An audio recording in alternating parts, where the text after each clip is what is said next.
Good day everyone, I am Teacher Michelle and welcome to my class. Are you ready for today's lesson? Okay, so before we start our discussion today, let's have an activity. This activity is called Guess the Word. I have a flashcards here and I will be presenting to you a jumbled letters of words. And what you are going to do is you will guess the correct answer or the correct word. Are you ready? Okay, so let's start. First word.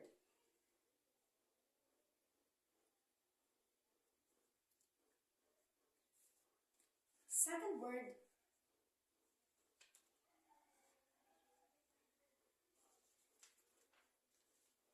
And the third word.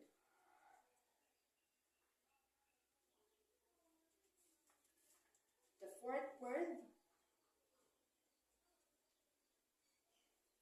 And the last word. All right. How many of you got the correct answer?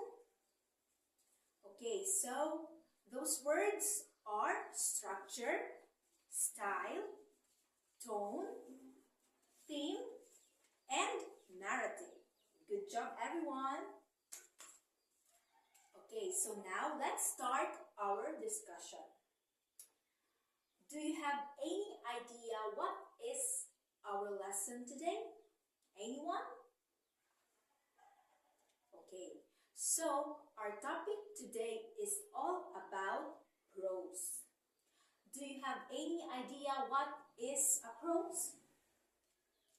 Okay, so I have prepared a visual aid.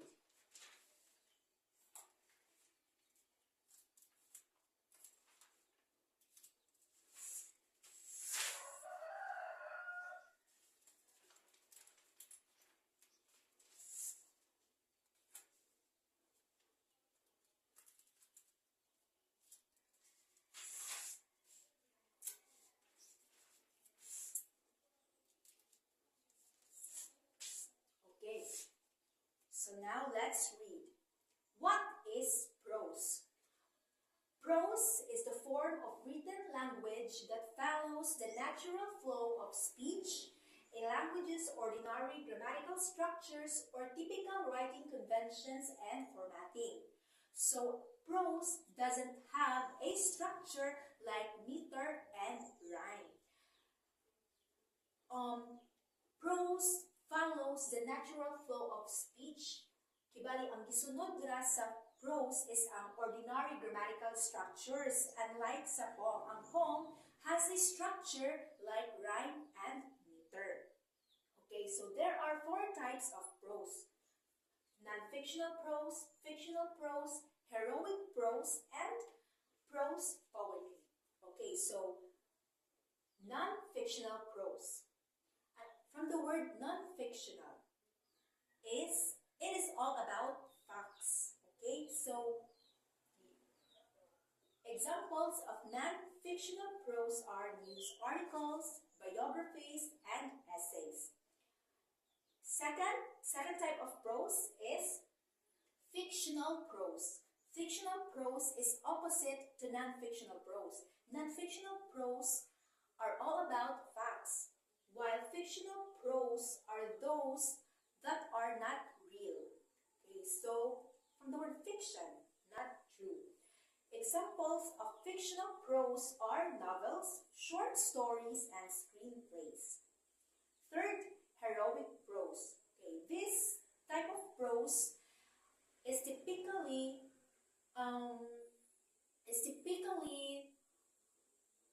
it is passed down through oral tradition. Yes, an example of heroic prose are legends and fables. Okay, so last is the prose poetry. This is the fourth type of prose. Okay, so prose poetry, this literary hybrid can sometimes have rhythmic and rhyming patterns. Okay, so this type of prose can sometimes have rhythmic and rhyming patterns, unlike types and non-fictional prose, fictional and heroic prose. Okay, so what are the 4 types of prose? Non-fictional, fictional, heroic, and prose poetry. Okay, so today we will just only focus on the one type of prose, and that is the fictional prose. What is fictional prose again? Okay, so fictional prose are those that are not true. Like, for example, short stories, novels, and screenplays. So, we will just only focus on fictional prose on today's lesson. Okay, so one example of fictional prose is the short story. Okay, so today we are going to read a short story. Okay, are you guys excited? Okay, so what we are going to read is the short story written by Manuel Ardila, titled How My Brother Leon Brought Home a Wife. Okay, so nana ba yung nakabasa danhi ng short story? Okay, so now we will read the short story. Okay.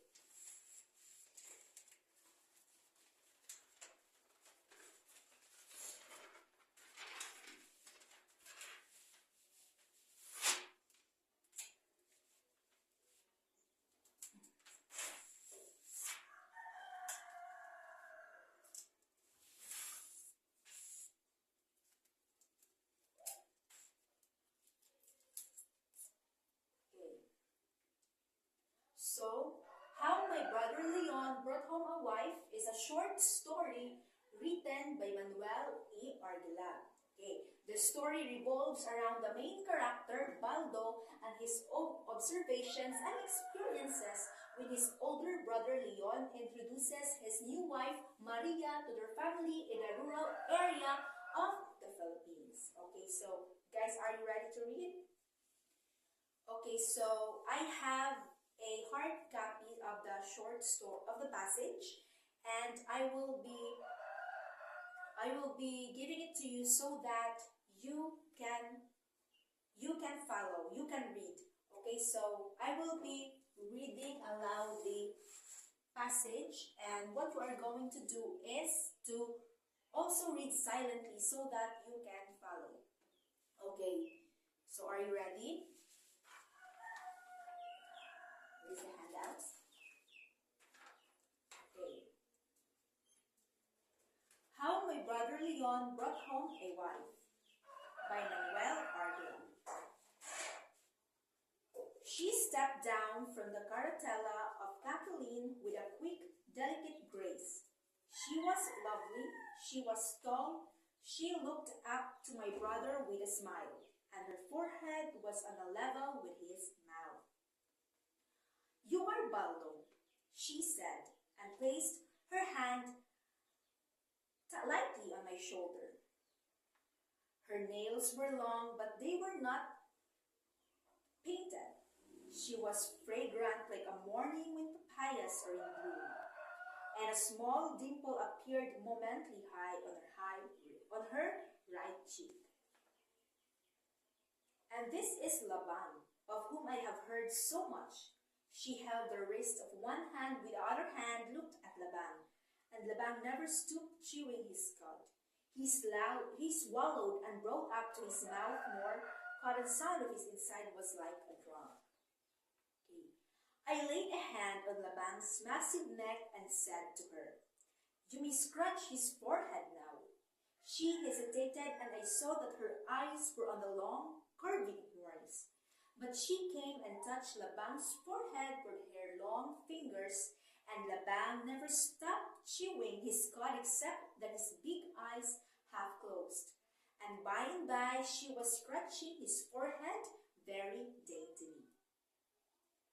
My brother Leon put down the 2 trunks on the grassy side of the road. He paid Ceciline twice the usual fare from the station to the edge of Nagrabkan. Then he was standing beside us, and she turned to him eagerly. I watched Sasaline, where he stood in front of his horse, and he ran his fingers through its forelock and could not keep his eyes away from her. Maria, my brother said. He didn't say Marine. He didn't say Mayang. I knew then that he had always called her Maria, and that to us all she would be Maria. And in my mind I said Maria, and it was a beautiful name. Yes, Noel. Now, where did she get that name? I pondered the matter quietly to myself, thinking father might not like it, but it was only the name of my brother Leon. Said backward, and it sounded much better that way. There is Nagrakan, Maria, my brother Leon said, gesturing wildly toward the west. She moved close to him and slipped her arm through his arms, and after a while she said quietly, "You love Nagrakan, don't you, Noel?" Sasaline drew away, hieing to his horse loudly. At the bend of the Camino Real where the big duhat tree grew, he rattled the handle of his braided rattan whip against the spokes of the wheel. We stood alone on the roadside. The sun was in our eyes, for it was dipping into the bright sea. The sky was wide and deep and very blue above us, but along the sawtooth rim of the Katayaghan Hills to the southwest flamed huge masses of clouds. Before us, the field swam in a golden haze through which floated big purple and red and yellow bubbles. When I looked at the sinking sun, Labang's white coat, which I had washed and brushed that morning with coconut husk,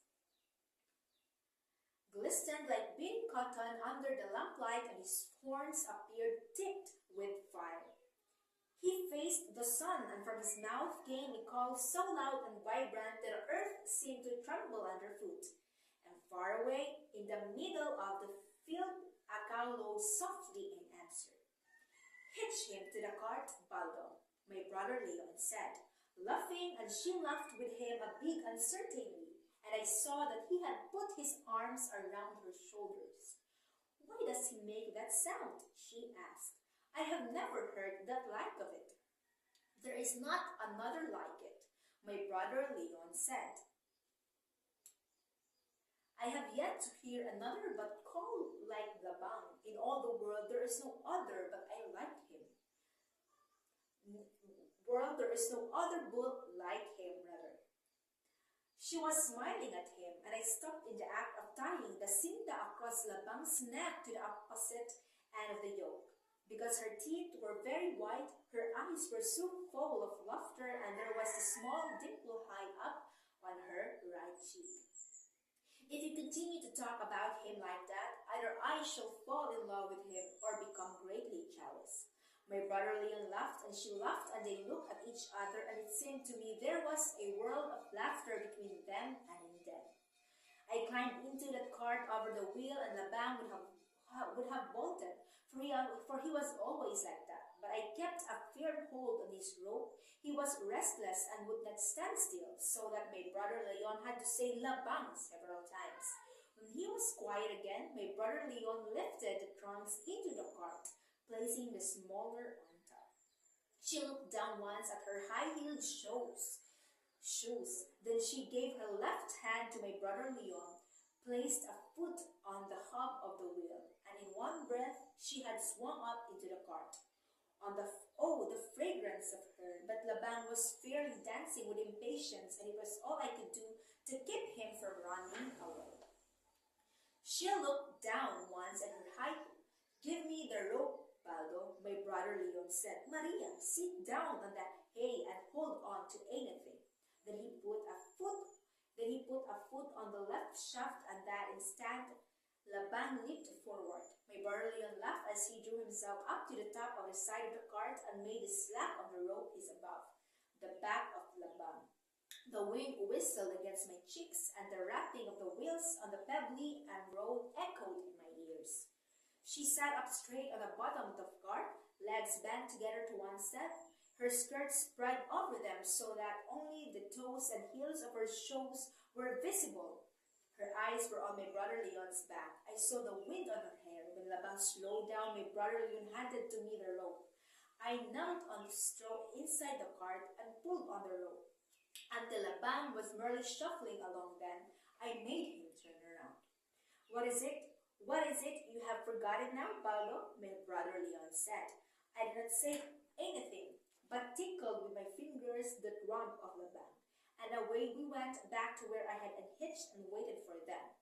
The sun had sunk, and down from the wooded sides of the Catayagan hills, shadows were stealing into the fields. High up overhead, sky burned with many slow fires.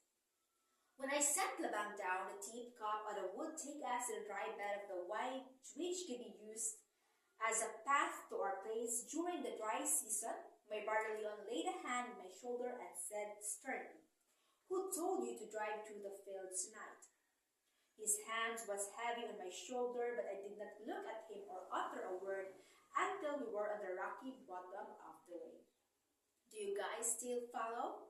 Okay, so let's continue. Baldo, you fool, answer me before I lay the rope of Laban on you. Why do you follow the weight instead of the camino rail? His fingers bit into my shoulder. Father, he told me to follow the way tonight, Manong. Swiftly his hand fell away from my shoulder and he reached for the rope of Laban. Then my brother Leon laughed, and he sat back and laughing still, he said, "And I suppose Father also told you to hitch Laban to the cart and meet us with him instead with Castano and Calesa." Without waiting for me to answer, he turned to her and said, "Maria, why do you think Father should do that now?" He laughed and added, "Have you ever seen so many stars before?" I looked back, and they were sitting side by side, leaning against the trunks, hands clasped across knees. Seemingly but a man's height above the tops of the steep banks of the Wye hung the stars, but in the deep gorge the shadows had fallen heavily, and even the white of Laban's coat was merely a dim, grayish blur. Crickets chirped from their homes in the cracks in the banks. The thick and pleasant smell of dangla bushes and the cooling sun-heated earth mingled with the clean, sharp scent of rice roots exposed to the night air and of the hay inside the cart. "Look, Noel, yonder is our star." Deep surprise and gladness were in her voice. Very low in the west, almost touching the rugged edge of the bank, was the star, the biggest and brightest in the sky.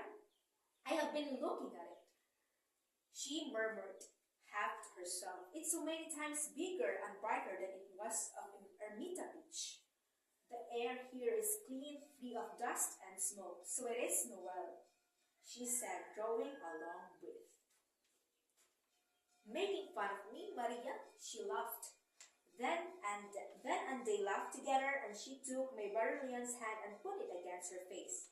I stopped Laban, climbed down, and lighted the lantern that hung from the cart between the wheels. "Good boy, Baldo," my brother Leon said as I climbed back into the cart, and my heart sank now that the shadows took fright and the crowd so near. Clumps of andaras and arrayas flashed into view and quickly disappeared as we passed by. Ahead, the elongated shadow of Laban bubbled up and down and swayed drunkenly from side to side, for the lantern rocked jerkily with the cart. Have we far to go yet, Noel?" she asked Baldo. My brother Leon said, "We have been neglecting him." "I am asking you, Baldo," she said. Without looking back, I answered, picking my words slowly. "Soon we will get out of the veldt and pass into the fields after the field is home, Manon." So near already. I didn't say anything more because I did not know what to make of the tone of her voice as she said her last words. All the laughter seemed to have gone out of her. I waited for my brother Leon to say something, but he was not saying anything. Suddenly he broke out into song, and the song was skies sown with the stars, the same that he and Father sang when we cut hay in the fields at night before he went away to study. He must have stronger one, and each time the wheels encountered a big rock, her voice would catch in her throat. But my brother Leon would sing on, until laughing softly, she would join him again. Okay, so let's continue. We came to the house of Lakay, Julian, and I spoke to Laban loudly. But morning didn't come to the window. So I surmised she must be eating with the rest of her family. And I thought of the food being made ready at home and my mouth watered. We met the twins, Orong and Celine, and I said, "Hoy," calling them by name. And they shouted back and asked if my brother Leon and his wife were with me. And my brother Leon shouted to them and then told me to make Labang run. Their answers were lost in the noise of the wheels. I stopped Labang on the road before our house and would have gotten down, but my brother Leon took the rope and told me to stay in the cart. He turned Labang into the open gate and we dashed into our yard. I thought we would crash into the kamachine tree, but my brother Leon reined in Labang in time. There was light downstairs in the kitchen and mother stood in the doorway and I could see her smiling shyly. My brother Leon was helping Maria over the wheel. The first words that fell from his lips after he had kissed mother's hand were, "Father, where is he?" "He is in his room upstairs," mother said, her face becoming serious. "His legs is bothering him again." There was no light in father's room. There was no movement. He sat in a big armchair by the western window and a star shone directly through it. He was smoking, but he removed the roll of tobacco from his mouth. When he saw me, he laid it carefully on the windowsill before speaking. "Did you meet anybody on the way?" he asked. "No, father," I said. "Nobody passes through the wake at right." He reached for his roll of tobacco and hitched himself up in the chair. "She is very beautiful." Was she afraid of Laban? My father had not raised his voice, but the room seemed to resound with it. And again I saw her eyes and the long carving horns and the arm of my brother Leon around her shoulders. Excuse me. "No, father," she was not afraid. On the way, she looked at the stars. Father and Manong Leon sang. What did he sing? "Skies sown with the stars," she sang with him. He was silent again. Excuse me. I could hear the low voices of mother and my sister Aurelia downstairs. There was also the voice of my brother Leon, and I thought the father's voice must have been like it when father was young. He had laid a roll of tobacco on the window sill once more. I watched the smoke waver faintly upward from the lighted end and vanish slowly into the light outside. The door opened and my brother Leon and Maria came in. "Have you watered Labang?" Father spoke to me. I told him that Labang was resting yet under the barn. "It's time you watered him, my son," my father said. I looked at Maria and she was lovely. She was tall beside my brother Leon. She was tall and very still. Then I went out, and in the darkened hall, the fragrance of her was like a morning when papayas are in bloom. Okay, so that's all. Do you like the story? So, what is the central theme of the story? Or what have you learned from the story? Okay, so the story follows Maria, a city girl, as she visits Leon's rural hometown for the first time. So Maria is the wife of Leon, while Anbaldo is the brother of Leon. Okay, so what underlying message that have you seen in the story? Or the theme that you have seen in the story? Okay, so the key themes of the story is the importance of understanding and acceptance.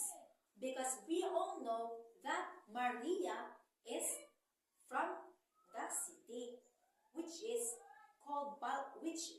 characterized by Baldo as a city girl, while Leon, the husband of Maria, is from the rural area of the Philippines, which is that they have a different lifestyle because Maria is from the city, so she had to adjust the living ways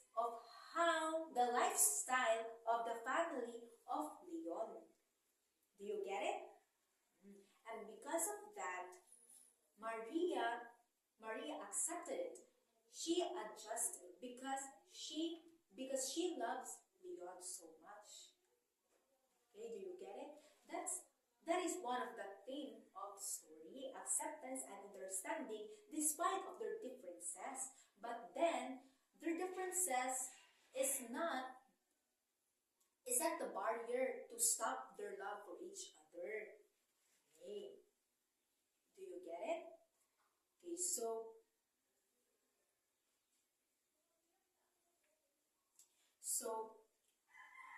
the moral lesson, what is the moral lesson that you have learned from the story? Okay, so the moral lesson that we can get from the story is embracing diversity and celebrating differences. Okay, so we should, if we truly love that person, we should accept our differences. Okay, so we should embrace it wholeheartedly. Yes, because that is a true love. So do you get it now, the story? Okay, the importance of acceptance and embracing the differences and diversity. Okay, so, okay, do you get it now, everyone? Okay, so now we are done reading that story. You will now answer the questions. I have prepared questions so that you can answer it. Please get a one whole sheet of bond paper and answer the following questions. And after answering the questions, you will write a reflective essay that would express your understanding and moral lesson that you learned from the story. Okay, so I will just paste it here.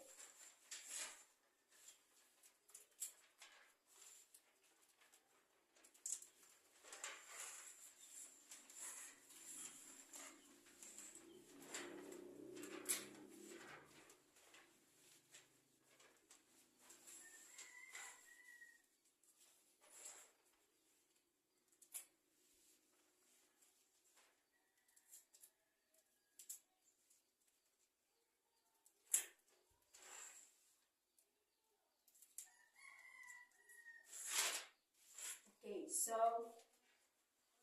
first question, who are the main characters in the story? Number 2, how does the setting of the story contribute to the overall mood and atmosphere? 3, what are the key conflicts or challenges that the characters face in the story? Number 4, what is the theme or central message that the author conveys through the story? And last, how does the author use descriptive language and imagery to enhance readers' understanding and engagement with the story? And test 2, you will write a reflective essay. So the reflective essay that would express your understanding and moral lesson that you learned from the story. Okay, so I will give you 15 minutes. Is that okay? 15 minutes to answer this activity. Okay, it's 5 minutes for the test 1 and 10 minutes for the test 2, since you will be writing a reflective essay. Okay, so you can do it now. One whole sheet of blank paper.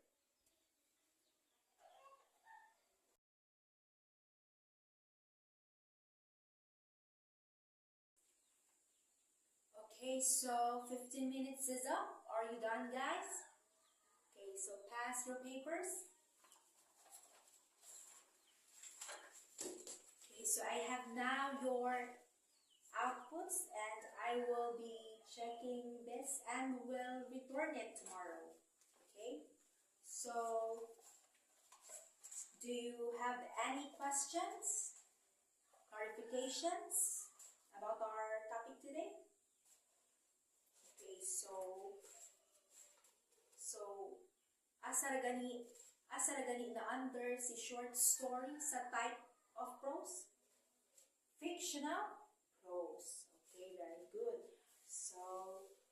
that's all for today, and I hope that you have learned something. Goodbye, everyone. Goodbye, class. Thank you.